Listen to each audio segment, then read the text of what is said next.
Hi everyone. In one of the previous videos, we talked about the participation of our game developers in the annual gaming event called Gamescom. And the point is that it officially started quite recently, and this means that soon we can be given a huge number of awards, as well as share interesting information about the new region over the edge.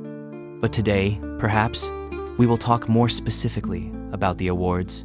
So sit down comfortably. Now I will tell you about the gifts that we can theoretically get there, so it will be useful and interesting. Well, I'll start with the fact that I'll briefly remind you what Games.com is in general and what happens there.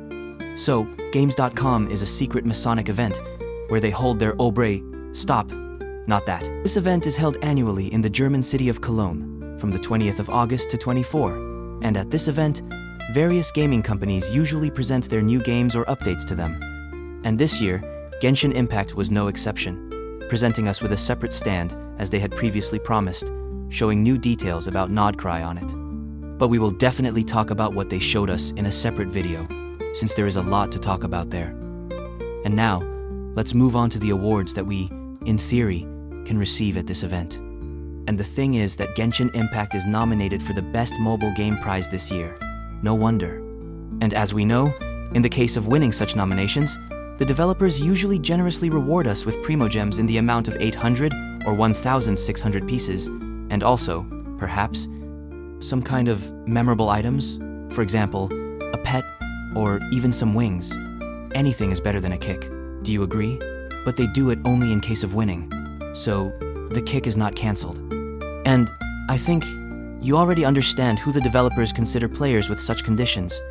And, by the way, a striking example of my words is the promo code for a measly 30 Primogems, which was available for only 2 hours, after which it stopped working. And yes, it seems that it was not available for 2 hours, but it simply had a limit on activations. That is, whoever managed to ate the Primogems, as they say. Although, considering all the hype that the developers have inflated around Nodcry, I think that this year the game may still get its reward, and we, accordingly, are 1,600 Primogems. So, the voting itself will last until the 23rd, and the results will be available around the 25th of August or 26th. And in any case, as for me, it would be nice to get 1,600 Primogems. Yes, and especially since you don't have to vote, because your vote, most likely, does not decide anything. So you can just sit quietly and wait for the reward, if there is one at all. So that's how things are. Be sure to write in the comments whether you will support Genshin in the vote or give preference to other games, or will generally do your own things and not waste time on this. And we will hear from you again. Bye.